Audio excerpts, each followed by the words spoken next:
Hey everyone, welcome back to another video. Today we'll be learning about types of contract. तो contract में अभी तक हमने बहुत सारे कॉन्सेप्ट्स ऑलरेडी पढ़ लिए हैं. तो कॉन्ट्रैक्ट का भी आपको बेसिक तो समझ आ गया होगा. हाँ, अब हम पढ़ेंगे कि कितने प्रकार के कॉन्ट्रैक्ट होते हैं ऑन डिफरेंट बेसिस. ये जितने भी आपको कॉन्ट्रैक्ट के नाम है, ये आपने कहीं ना कहीं तो अपने सिलेबस में सुने ही होंगे.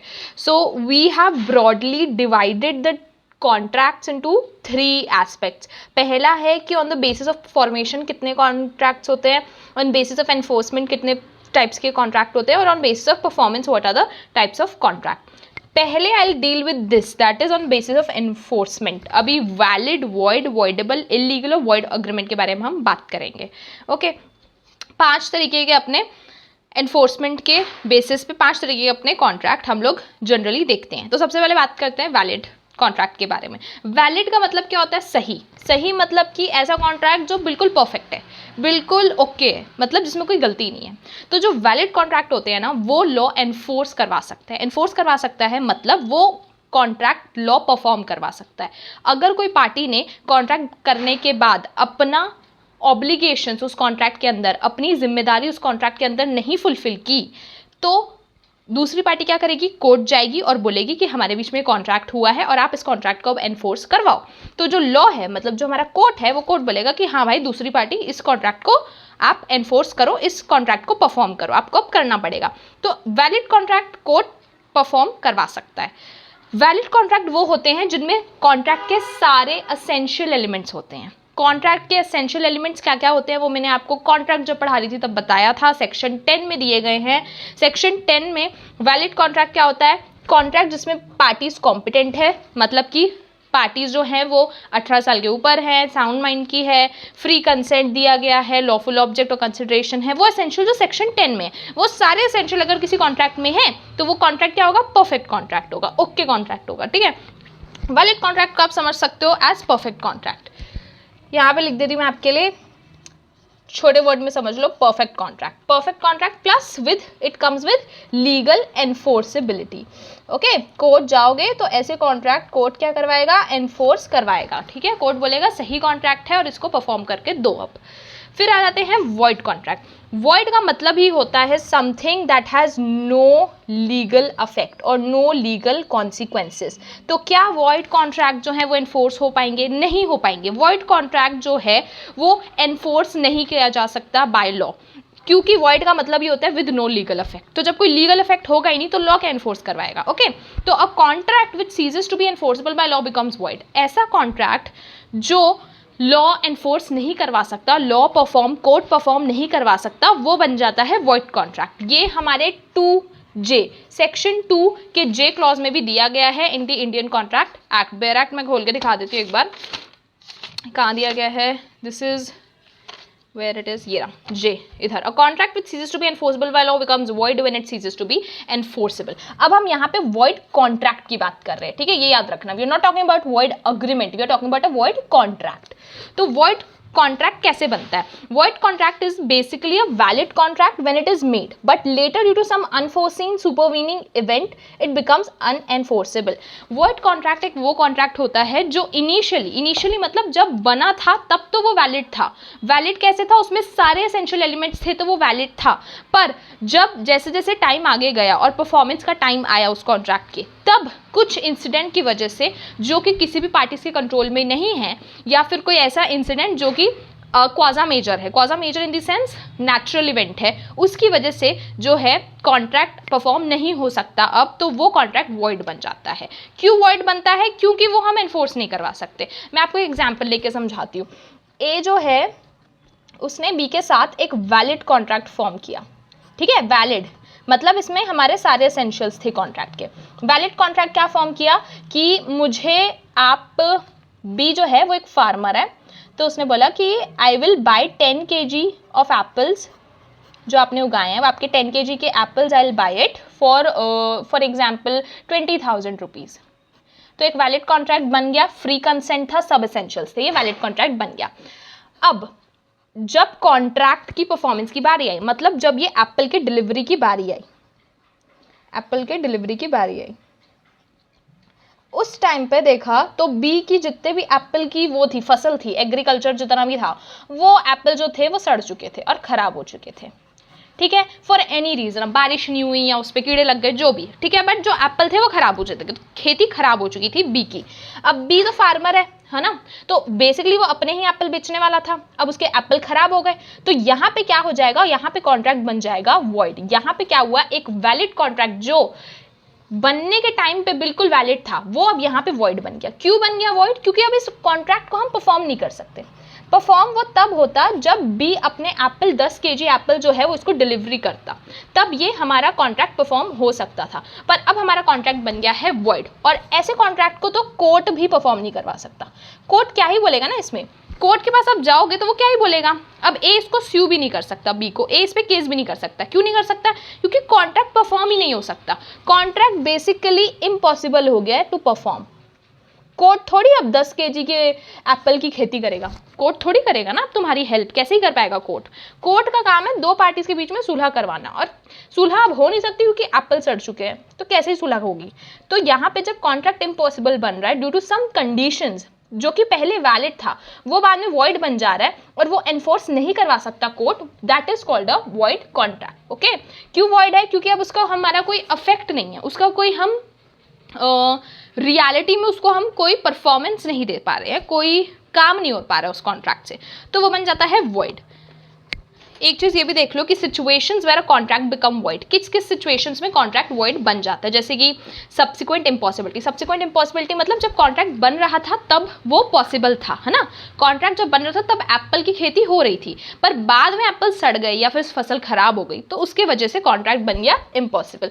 दूसरा, चेंज इन लॉ, ये भी हो सकता है। अब अगर आपका कॉन्ट्रैक्ट किसी एक लॉ के अंडर बना है, बाद में जाके वो लॉ ही चेंज हो जाए, ओके, वो लॉ ही चेंज हो जाए, तो एप्पल समझ लो फॉर एग्जांपल ए और बी ने किसी लॉ के अंडर अपना कॉन्ट्रैक्ट बनाया और वो लॉ आगे जाके गवर्नमेंट हटा दे, तो क्या होगा, वो कॉन्ट्रैक्ट वॉइड हो जाएगा।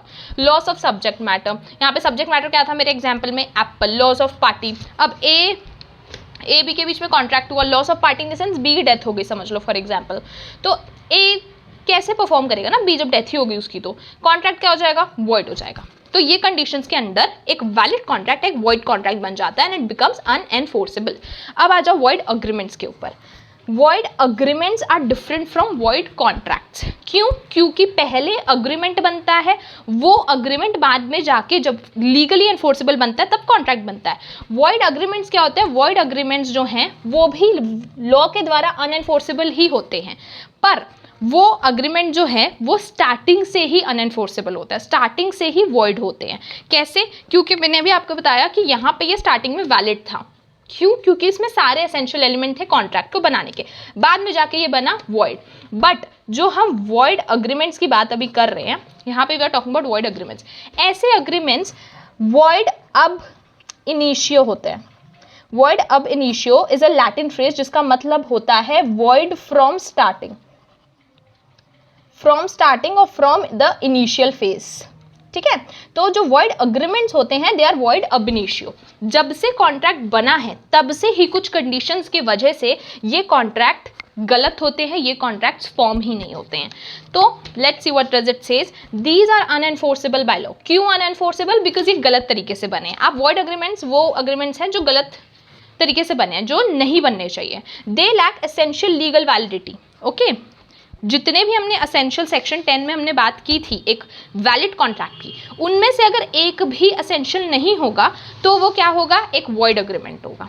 ओके, फिर सेक्शन 2G में दिया गया है वॉइड अग्रीमेंट्स के बारे में। An agreement not enforceable by law is said to be void. कोई भी अग्रीमेंट जो लॉ एनफोर्स नहीं करवा सकता उसको हम वॉइड बोलते हैं। अब such agreements hold no legal obligations, है ना, कोई लीगल बर्डन नहीं होता दोनों में से किसी भी पार्टीज के ऊपर इन अग्रीमेंट से related. Let's read this. A void agreement is void ab initio meaning it's null since it's formed. Starting से लेके ही ऐसे अग्रीमेंट को हम वॉइड मानते हैं। ओके, वॉइड कॉन्ट्रैक्ट जो होता है वो स्टार्टिंग में वैलिड होता है, बट जो वॉइड अग्रीमेंट्स होते हैं वो स्टार्टिंग से ही क्या होते हैं, नल होते हैं। मीन्स उनका कोई लीगल इफेक्ट नहीं होता, वो स्टार्टिंग से ही गलत होते हैं। But on the other hand, a void contract is the one that is valid at the time of creation but eventually becomes void due to certain circumstances which are beyond the control of parties concerned. है ना? तो समझ आ गया void agreement और void contract के बीच में difference. I hope it is clear. ठीक है, मैं आगे आपको एक एग्जाम्पल से भी समझाऊंगी. अभी सिंपली void agreement क्या होता है अगर हम देखें तो यहाँ पे हमारा void agreement and this is void contract. ये भी दोनों टाइप ही हैं. ठीक है, तो void agreement क्या होता है, स्टार्टिंग से होते हैं गलत, स्टार्टिंग से they are wrong in the sense starting से they are void, they are starting में दे आर वैलिड, स्टार्टिंग में ये वैलिड होते हैं, later they become void. Okay, later they become void. अब ये जो हमारे void agreements हैं इसके बारे में कॉन्ट्रैक्ट जो एक्ट है हमारा इंडियन कॉन्ट्रैक्ट एक्ट वो बहुत ब्रीफ में बात करता है. कौन से सेक्शंस हैं, from section 24 to section 30. void agreements आपको मिल जाएंगे from section 24 to section 30. It talks about void agreements. बहुत ब्रीफ में हमारा बात हो रहा है void agreements के बारे में, तो एक एक करके हम देखते हैं. सबसे पहले आ जाओ agreement with minor. void ab initio, किसी भी 18 साल से कम के आदमी के साथ या फिर पर्सन के साथ कोई भी अग्रीमेंट जो है वो क्या होगा, स्टार्टिंग से ही void होगा, स्टार्टिंग से ही वो void ab initio होगा. आप अगर किसी बच्चे के साथ कॉन्ट्रैक्ट कर रहे हो, कोई अग्रीमेंट कर रहे हो, तो वो क्या होता है, स्टार्टिंग से ही होता है void. इसका एक बहुत फेमस केस लॉ भी है, Mohori Bibi versus Dharmodas Ghose. That is the case law. It's very important contract के परस्पेक्टिव से. और उसके जो मोहरी बीबी वर्सेस धर्मदास घोष है उसमें बहुत अच्छे से बताया गया है कि an agreement with a minor, a contract with a minor is a void contract and it will not have any legal consequences. Next आ जाओ agreement without consideration. Consideration क्या होता है, consideration होती है एक बहुत essential element of contract. Consideration होती है कोई भी चीज़ of value, a thing of value जो आप contract बनाते समय अदला बदली जिस चीज़ की करोगे. यहाँ पे थिंग ऑफ वैल्यू क्या है, यहाँ पे कंसिडरेशन है मनी. 20,000 is a consideration.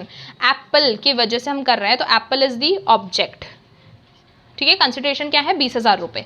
तो कोई भी कॉन्ट्रैक्ट अगर किसी भी कंसिडरेशन के बिना बना है तो वो क्या होगा, void अग्रीमेंट होगा. ओके, सेक्शन 25 बोलता है कि अगर कोई भी अग्रीमेंट बिना कंसिडरेशन के बना है तो वो void होगा. पर इसकी एक्सेप्शंस है. एक्सेप्शंस क्या हैं, अगर आप किसी को आउट ऑफ लव गिफ्ट देते हो, जैसे कि अगर पेरेंट्स अपने बच्चों को गिफ्ट देते हैं बिना किसी कंसिडरेशन के, बिना किसी पैसे के, या आप कभी शादी बर्थडेज में जा रहे हो और आप गिफ्ट दे रहे हो बिना किसी पैसे के, राइट. तो ये जो चीज़ें होती है, या फिर अगर पेरेंट्स और ग्रैंड पेरेंट्स अपने बच्चों को प्रॉपर्टी दे रहे हैं बिना किसी पैसे के, तो ये जो होता है ये भी अग्रीमेंट विदाउट कंसिडरेशन ही हुआ, पर ये void नहीं होता. क्यों, क्योंकि this is something given out of natural love and affection and it is voluntary. Okay, कोई ज़ोर ज़बरदस्ती से आपसे हम छीन नहीं रहे हैं कोई चीज़, आप वॉलेंट्री दे रहे हो. तो उस कंडीशन में आप बिना कंसिडरेशन के भी अगर अग्रीमेंट है तो वो अग्रीमेंट वैलिड होता है. पर इसके अलावा कोई भी अग्रीमेंट में अगर कोई भी कंसिडरेशन नहीं है तो वो void है. Then section 26, agreement in restraint of marriage. मतलब अगर आप कोई अग्रीमेंट बनाते हो जिसमें कि आप किसी भी पर्सन को शादी करने से रोक रहे हो तो वो अग्रीमेंट होता है void. सेक्शन 26 के अंडर शादी का रिस्ट्रेंट या फिर किसी भी तरीके का रोकना शादी के लिए, वो सब चीज़ें जो है वो void मानी जाएगी अगर आप किसी के साथ ये इस बेसिस पे जो है अग्रीमेंट कर रहे हो. आपने मूवीज़ में देखा होगा कि तुम मेरे बेटे को छोड़ दो या मेरी बेटी को छोड़ दो, मैं तुम्हें 10 करोड़ रुपए दे दूंगा, है ना. दैट काइंड ऑफ अग्रीमेंट होता है ना, मूवीज़ में बहुत दिखाते हैं. तो इस प्रकार के अग्रीमेंट एक्चुअल में void अग्रीमेंट होते हैं, मतलब कि नो लीगल अफेक्ट. ओके, आप किसी को शादी करने से नहीं रोक सकते. It's a very basic right. आपका राइट टू मैरिज बहुत बेसिक कॉन्स्टिट्यूशनल राइट है आपका, तो आप उसको रोक नहीं सकते किसी भी अग्रीमेंट के थ्रू. इसलिए सेक्शन 26 में agreement in restraint of marriage is void. इसमें केस भी है, Louis versus Peers 1768, agreement in restraint of marriage of a minor exception. अब देखो, आप किसी 18 साल से कम के बच्चे को अगर रोक रहे हो शादी करने से एक अग्रीमेंट के थ्रू, तो वो यहाँ पे एक एक्सेप्शन है. ठीक है, क्यों, क्योंकि 18 साल से कम के बच्चे को नहीं पता होता है कि वो क्या कर रहा है. शादी इज़ अ बिग रिस्पॉन्सिबिलिटी. तो अगर आपने एक अग्रीमेंट बनाया है उसके साथ कि तुम 18 साल तक शादी नहीं करोगे, तो वो अग्रीमेंट जो है वो एक्सेप्शन है और वो वैलिड होगा अंडर दिस केस.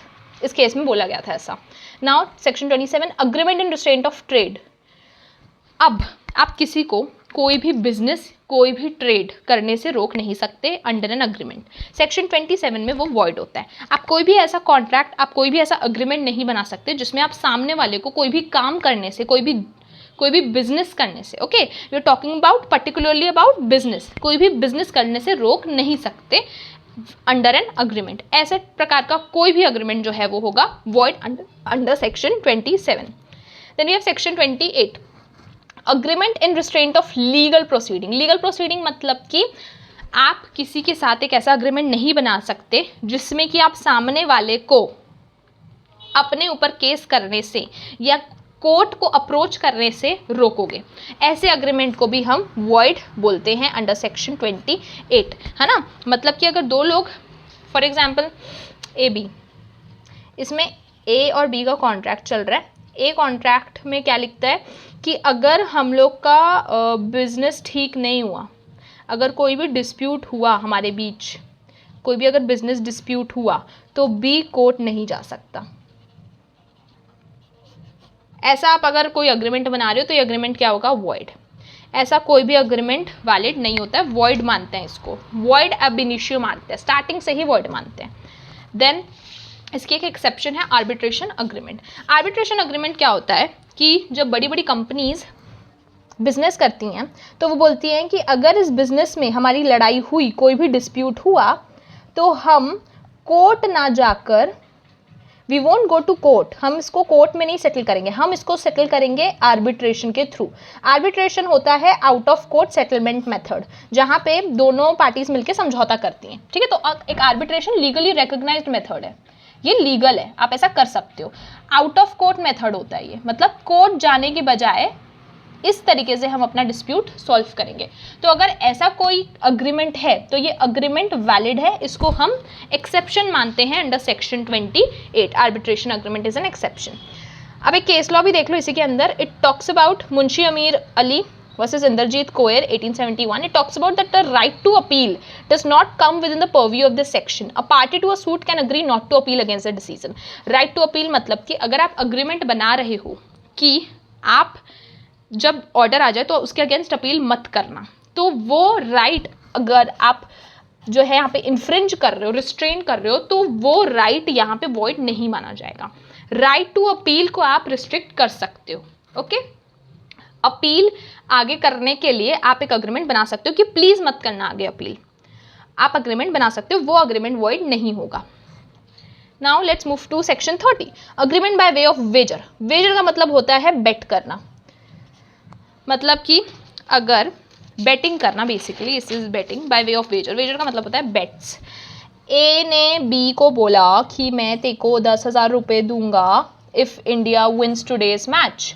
अगर इंडिया मैच जीत गई तो, अगर इंडिया टूडेज आज का मैच जीत गई तो मैं तेरे को 10,000 रुपये दूंगा। ये अग्रीमेंट क्या है, वॉइड अग्रीमेंट है। क्यों, बेटिंग वाले अग्रीमेंट्स को कभी भी कोर्ट एनफोर्स नहीं करवा सकता, it's a void agreement, starting से ही वॉइड है। तो यहाँ पे जो है जितनी भी बेटिंग अग्रीमेंट्स होते हैं उसको हम क्या मानते हैं, वॉइड मानते हैं। Now there is also a case law. अब एक केस लॉ है, केस लॉ का नाम है गेरूलाल पारक वर्सेस महादेव दास, 1959 का केस है। इसमें बोला गया था क्या, वेजर डिफाइन किया गया था कि वेजर होता क्या है। Wager is a promise to give money और money is worth upon determination और ascertainment of an uncertain event. Wager का मतलब होता है प्रॉमिस, पैसा देने का प्रॉमिस, अगर कोई अनसर्टेन इवेंट हुआ।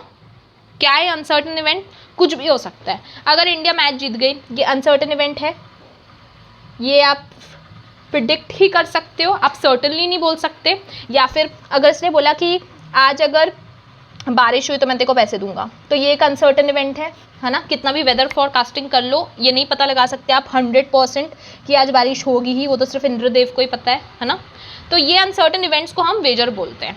क्यों, क्योंकि आप यहाँ पे प्रॉमिस कर रहे हो to give money by determining an uncertain event. What you are doing a promise. You are promising the other person to give money, but depending upon the happening or non happening of an uncertain event. तो ये इसको हम betting बोलते हैं, this is called Vaser.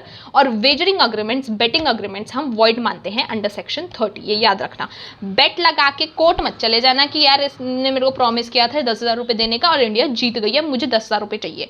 Court तुम्हारी फालतू की bets को नहीं एक्सेप्ट करेगा और बोलेगा जाओ यहाँ से।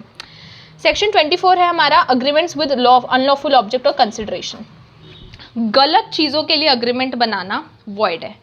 कोई भी गलत चीज़, ड्रग्स की डीलिंग हो गई, या फिर तुमको गन्स तुम डील कर रहे हो, गन्स के लिए अग्रीमेंट, स्मगलिंग के लिए अग्रीमेंट, गोल्ड स्मगल कर रहे हो इंडिया में, ये सब के लिए अग्रीमेंट बना के तुम्हारा जो अग्रीमेंट है वो धरा का धरा रह जाता है एज वॉइड। ये अग्रीमेंट्स कभी नहीं चलते। ये जब आपका कोई गलत चीज़ के लिए आप अनलॉफुल, मतलब जो चीज़ लॉ के अंडर गलत मानी जाती है, लॉ के अंडर वायलेशन मानी जाती है, तो अनलॉफुल अगर आपका ऑब्जेक्ट या कंसिडरेशन रहा तो ऐसे अग्रीमेंट्स को हम स्टार्टिंग से ही वॉइड मानते हैं। अनलॉफुल मतलब something that is against law, against law, law से वो करना, लॉ को वायलेट करना, लॉ से जो है बगावत करना, ऐसे अग्रीमेंट्स हम वॉइड मानते हैं। अनलॉफुल ऑब्जेक्ट या कंसिडरेशन हुआ अगर अग्रीमेंट का, so these are void agreements.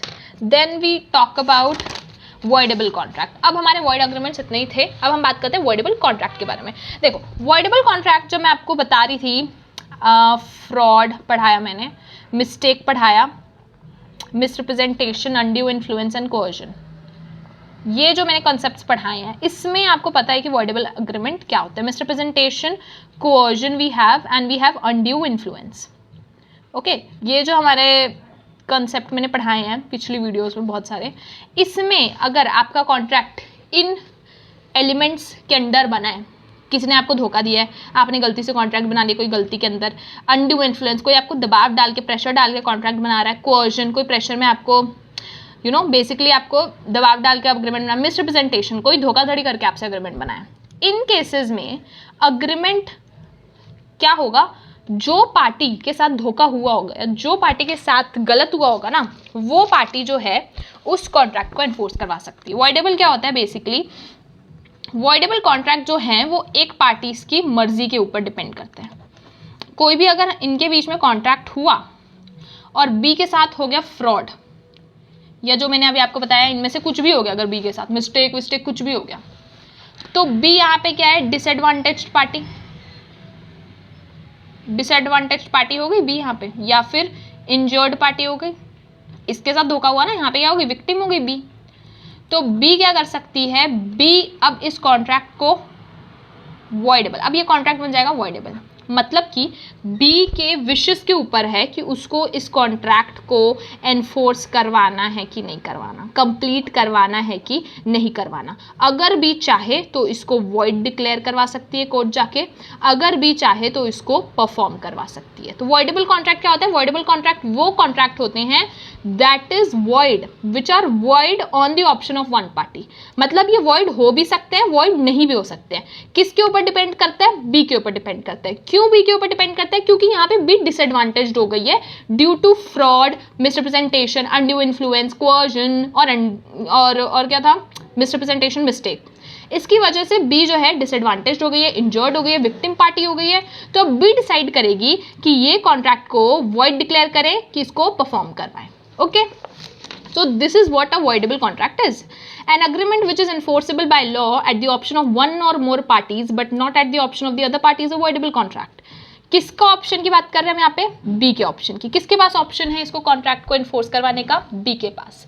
क्यों बी के पास, क्योंकि बी यहाँ पे डिसएडवांटेज्ड पार्टी है, उसके साथ धोखाधड़ी हुई है, उसके साथ फ्रॉड हुआ है, तो कौन डिसाइड करेगा, बी डिसाइड करेगी। तो ऐसे कॉन्ट्रैक्ट को हम वॉइडेबल कॉन्ट्रैक्ट बोलते हैं।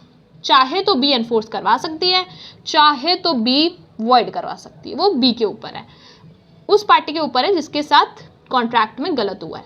तो that is a voidable contract. Section 2I में ये डिफाइंड भी है कॉन्ट्रैक्ट एक्ट के, तो एक बार वो देख लेना, उसमें ऑफिशियल डेफिनेशन दी होगी। This is also I think I have written from 2I only. Now let's move forward to the last type illegal contract. Section 23, these contracts are prohibited by law. They involve unlawful, immoral objectives and such contracts are void from the inception.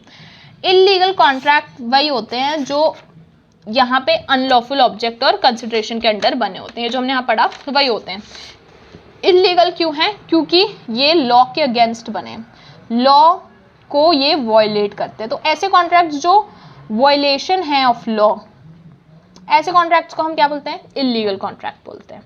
कोई भी चीज़ जो कि आप गलत तरीके से कर रहे हो, अगर आप किसी की सुपारी देते हो, मतलब तो ये वाले बंदे को मार दे गोली से, मैं तेरे को पैसे दूंगा, ऐसा कॉन्ट्रैक्ट क्या है? वॉइड कॉन्ट्रैक्ट है, इलीगल कॉन्ट्रैक्ट है. आपने किसी की जान लेने के लिए सामने वाले को आप अग्रीमेंट में ला रहे हो, ओके, ऐसा कॉन्ट्रैक्ट इलीगल कॉन्ट्रैक्ट है. स्मगलिंग के कॉन्ट्रैक्ट हो गए, ड्रग्स के कॉन्ट्रैक्ट हो गए, किसी को गैंग्स के अपने गैंग वॉर्स चल रही है उसमें कॉन्ट्रैक्ट हो गई, ये सारे कॉन्ट्रैक्ट इलीगल है. लॉ इन कॉन्ट्रैक्ट्स को एनफोर्स तो छोड़ो, रिकग्नाइज भी नहीं करता. लॉ क्यों करेगा ऐसी चीज़ों को भाई जो उसके अगेंस्ट बनी हुई है? एक बार सेक्शन 23 देख लेते हैं. ये अपना सेक्शन 23 है. It talks about illegal contracts. What consideration and objects are lawful and what not. Consideration और object of an agreement is lawful unless it is forbidden by law. ऐसी कंसिडरेशन या ऑब्जेक्ट जिसके जो कि लॉ को violet करती है, जो कि लॉ के अंडर गलत है, ऐसे कंसिडरेशन और ऑब्जेक्ट जो है वो अनलॉफुल होते हैं. Is of such a nature that if permitted it would defeat the provisions of law.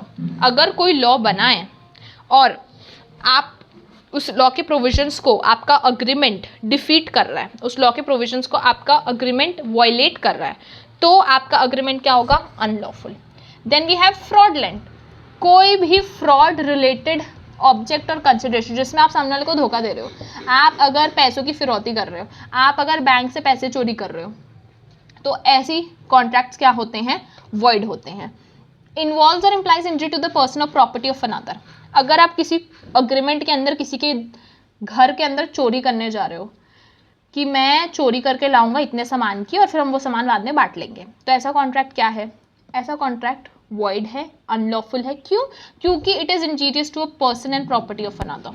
दूसरे की पर्सन या किसी की प्रॉपर्टी को ऐसा कॉन्ट्रैक्ट जो है वो इंजर कर रहा है, हार्म कर रहा है. Then the court regards it at immoral और opposed to public policy. Public policy और मॉरलिटी के अगेंस्ट है. अगर आप कोई अग्रीमेंट बना रहे हो तो वो क्या है? अनलॉफुल है, और ऐसी ऑब्जेक्ट और कंसिडरेशन को हम गलत मानते हैं.